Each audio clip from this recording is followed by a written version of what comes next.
حياكم الله متابعينا الكرام في فيتستوري، حيث نسطر أروع القصص في تاريخنا الرياضي. يقول الكاتب الأمريكي الشهير ليس براون: Shoot for the moon, even if you miss, you'll land among the stars. انطلق نحو القمر، فإن أخطأته ستهبط بين النجوم. لكن ضيفتنا اليوم ما اقتنعت بالنجوم. ضيفتنا اليوم كملت دربها ووصلت للقمر، حتى تم اختيارها في سنة 2021 ضمن فريق الشيخ فزاع سمو الشيخ حمدان بن حمد بن راشد آل مكتوم للألعاب الحكومية. أرحبوا معانا بضيفتنا ندى. Hello. Coach, how are you? I'm good. How are you? Alhamdulillah. Coach, we're very happy to have you here today. No, I'm so happy to be here. Thank you for having me. This is one of the interviews we've been looking forward to for a very long time, Coach. Wallah. Are you just saying that عشان to make me feel better? No. It's true. Coach, although I have given a brief introduction, please tell me who is truly Coach Nada, because I know from my research there is so much more to Coach Nada than simply being an athlete. Shuf, right now there isn't much past being an athlete and a coach. That's basically my life.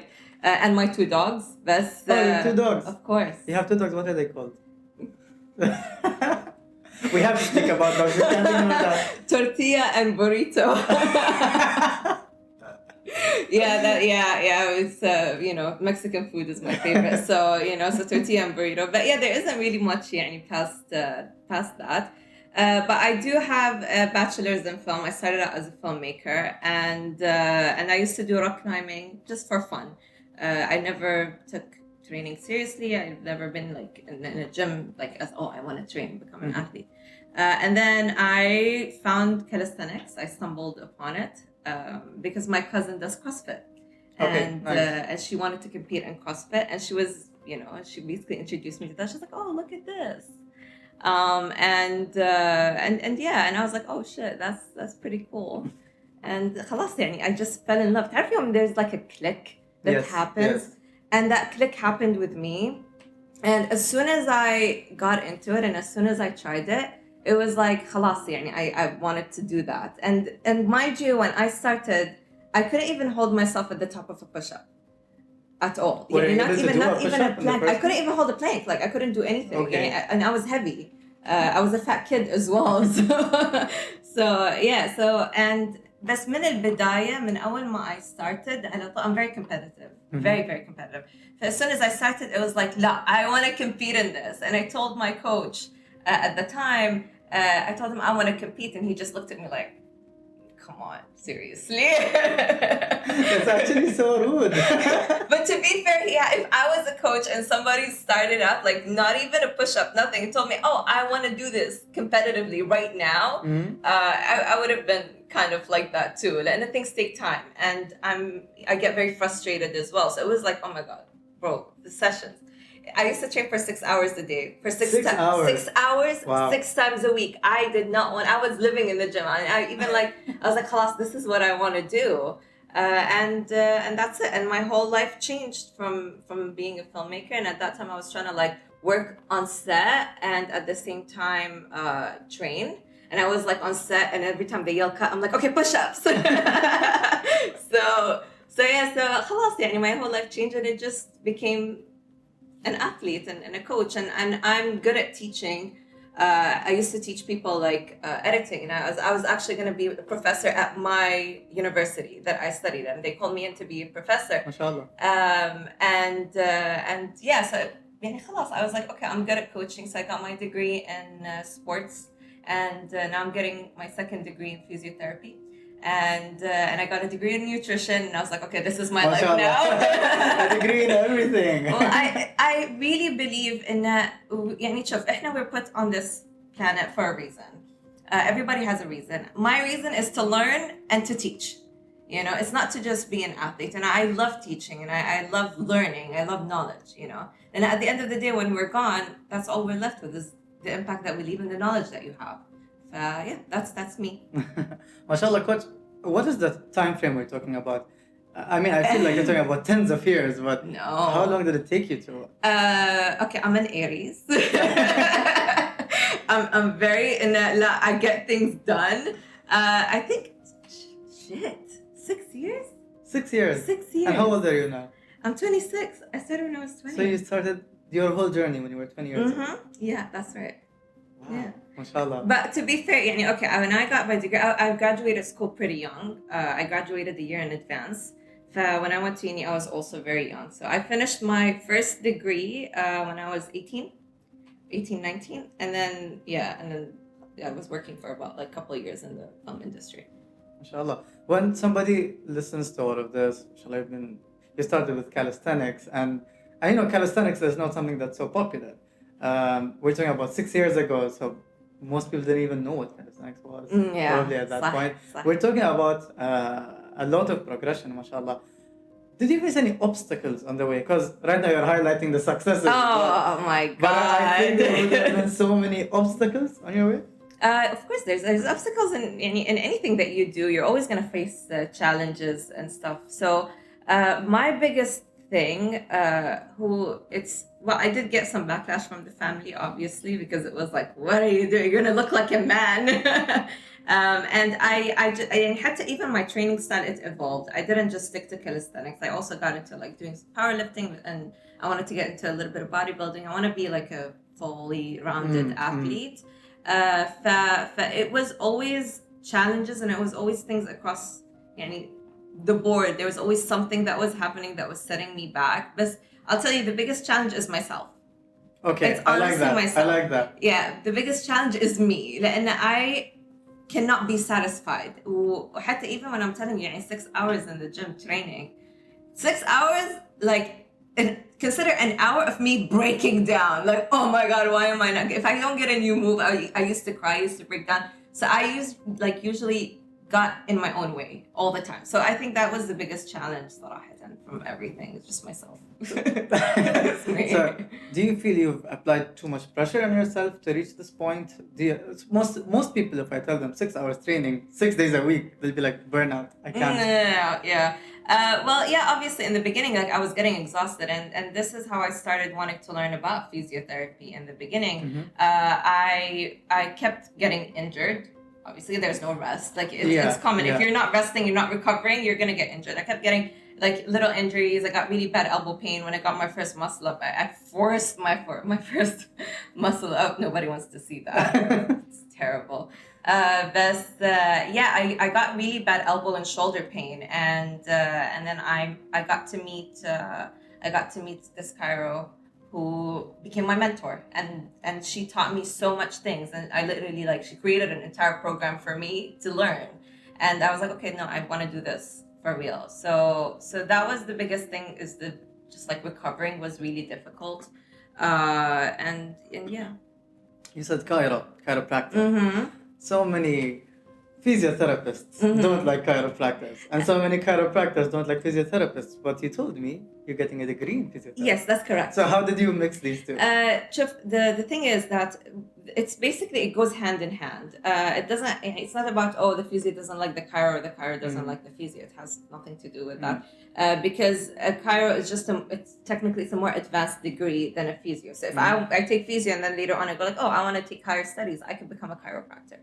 But there isn't really anything, there's no animosity. I don't understand why there's animosity. That's like saying, everybody hates CrossFitters, and there's animosity from every other athlete towards CrossFitters. Oh my God.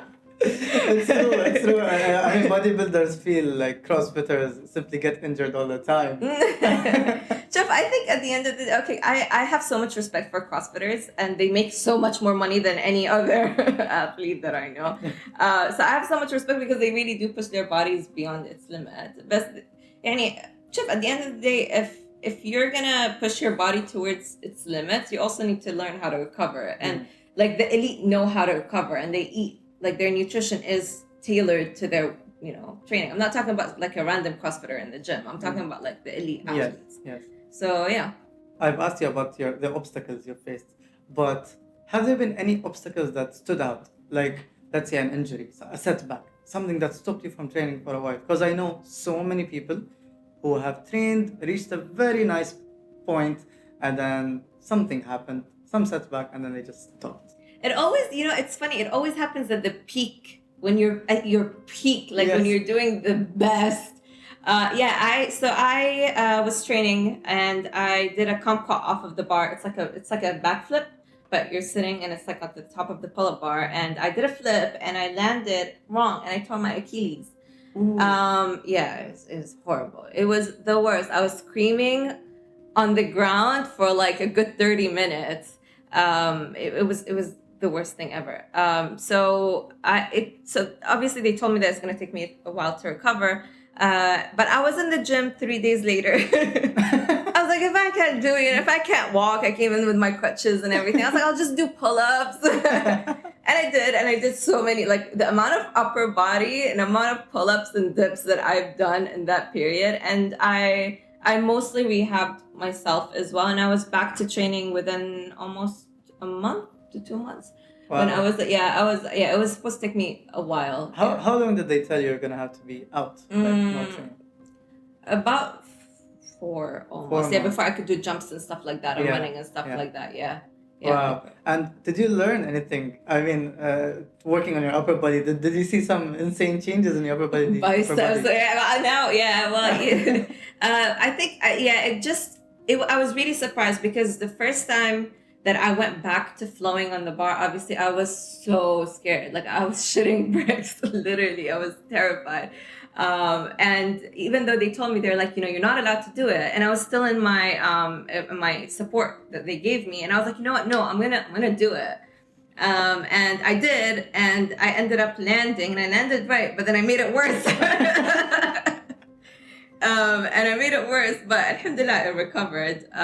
But yeah, it was crazy because as soon as I went back to actually flowing, once I was fully recovered, the amount of strength that I had, I was like flying. I was like, whoa, this is new. Yeah, inshallah. So it was pretty good. As a physiotherapist, would you recommend this to anyone? No. No. But it also comes down to how you're rehabbing yourself. And there's something called aggressive rehab. Aggressive rehab is where there is pain, you're rehabbing with the pain, but there's a threshold where you kind of it's what I felt. There's a threshold of how much pain you can take while rehabbing without actually making it worse. And for me personally, aggressive rehab helped me more than that passive stuff that people do. So like, for example, they told me, wrap a band and do this like a couple of times. I was like, no. I wrap a band, I put weight, and I was like, all right, I'm going to do this. So, yeah. I wouldn't recommend it to anybody, but, unless you have like a competition or something coming up, then okay. Yes, that makes sense. Aggressive rehab, I've never heard this term before. It's something people don't talk about. No, they don't, because it's scary to talk about it. I mean, pain, people do. Yeah, people don't like pain. But anything that you want requires a certain amount of pain. Like even when you're training, there is pain involved. It's not like you're sitting there doing like heavy bicep curls or shoulder presses and you're like smiling. If you're smiling, you're not working hard enough. So that's it, yeah. Coach, mashallah, you told me you feel your calling in this life is to simply teach others. Yes. What was the turning point when you decided you want to become coach, Nada? Because nobody starts being a coach. Everybody starts simply wanting to improve their lives. Okay. Good question. I need to think about it.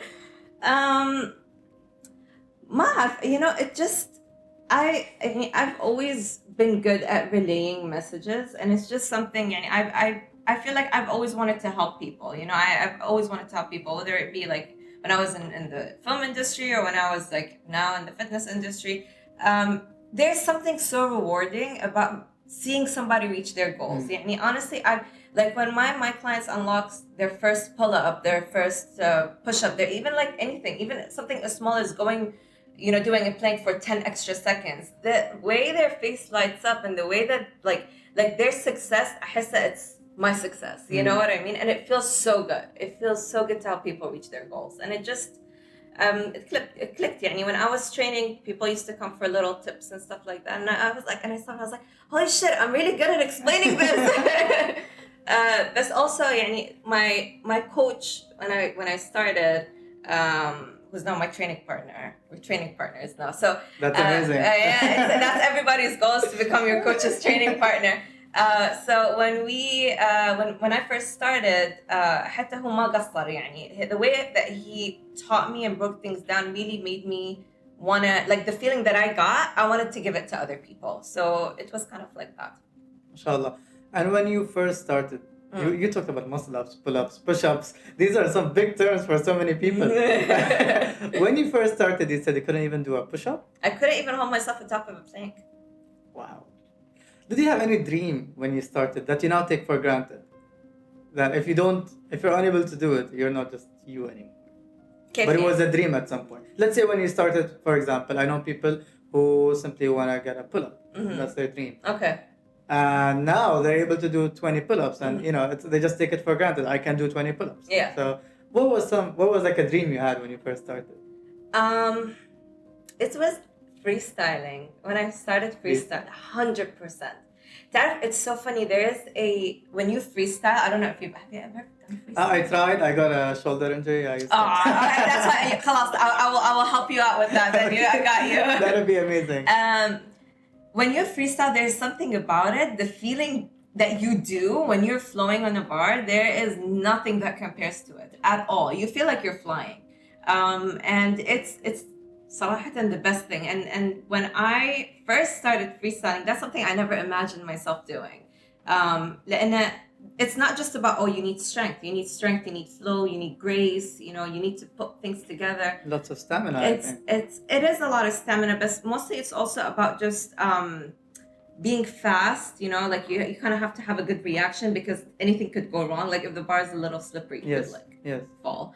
But that's something that I have a fear of heights. I'm terrified of heights, and for somebody that sits on top of a bar, go like, okay, I'm gonna do like a spin or a flip or something on top of the bar, I would have not imagined myself. But still now, whenever I flow, I get that adrenaline rush. It's amazing. It's amazing. Until now, I'm like, damn, I can do this. Like I'm flowing.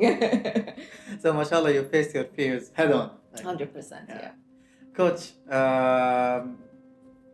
let's talk about F3. Of course. Because it's a very, very, very big thing. It's a big accomplishment. I'm so, like, I can't even explain. Honestly, I cannot even explain how grateful I was to be a part of the team and to actually train with the amazing athletes that were on my team, and to have the privilege to actually, meet Sheikh Fazar. It was just, it was a moment I will not forget. Like, inshallah, I will also have many other competitions with them, inshallah, in the future. How did you get into the team? Is there a process? Did you get called up? What happened? There is tryouts, and you just do the tryouts, and then and that's about it. Yeah. And they get people from different backgrounds. So what made them choose Nida? Why not? And you mentioned you're studying to get a rehab degree now. Yeah. So tell us about that. What is rehab to you? And you mentioned the chiropractor, physiotherapist, but now rehab. Okay, when it comes to rehab, I think that every athlete or every person in general, not just athlete, I'm not just going to talk about athlete, I'm going to talk about like Gen Pop. It's very important for people to actually understand the benefits of rehab and to actually be doing that at least daily. Daily, 100%. The way that I look at it is, if let's say a regular office worker would work like what you say, 8 hours on a desk, and they're sitting in this position for 8 hours for years upon years. Yes. So technically speaking, the way that I would put it is, if it took you, let's say, 10 years to get into this terrible posture that you're in, it's going to take you 10 years of doing the same exact opposite to get out of it. So that was, that's why I say do it daily. Like at least 10 minutes a day, that just makes a huge difference. Like it also helps people understand their bodies better. And, like my whole thing, like, in my coach says, understand your body. I teach you how to understand your body. And it just helps you understand, okay, this is tight on me. This needs to get strengthened. And you just instinctively start understanding that. And if you've ever actually done a rehab session with me, you will know, which I want to do. Okay. Yeah. So I'm not big on rehab. I understand the recovery, but I'm very interested in rehab itself. Okay. So when it comes to rehab, you're basically like fixing the tightness. So anything that's tight, you're loosening it up, and anything that's weak, you're strengthening it. So people assume rehab, I'm just going to sit and foam roll. It's not just about foam rolling. You can sit there and foam roll. I'm not even a big fan of the foam roller because I feel like it doesn't put enough pressure on the spot. That's why I use the baseball, I use the barbell. They put more weight and pressure on the tight spots to release it. So when you're rehabbing, you're technically just bringing your body back to its alignment. That's what basically rehab is. Speaking of the baseball, coach, Baseball. we have your baseball there. I saw that. And the rings, are they your favorite equipment? What is your favorite equipment? Okay, so obviously the bar. The bar, because I like to do pull-ups, my favorite And thing to freestyling. do. And freestyling. I do love the rings though. The rings, the reason why I like them so much is because they really help with your sorry, not your balance. I forgot the word. Just like flew off my over my head. They basically work your imbalances, because if you're on the rings, you really need to work your stabilizer muscles. So it helps you stabilize everything else. And rings are not easy; they're really difficult. Yeah. Like they're really difficult. Like, have you ever tried to like do muscle up on the rings? I have tried. I mean, I haven't done a muscle up before. I've tried doing pull-ups on bars and then pull-ups on rings. It's an entirely different experience. Completely. Even the same thing when it comes to like doing L sits or V sits or anything on the rings. You really need to stabilize yourself. So the rings are awesome. They're amazing. Coach, one last question. Go ahead. What is there in the future for Coach Nada? Where is Coach Nada trying to go? To the moon. I always said I want to be buried on the moon like Michael Jackson.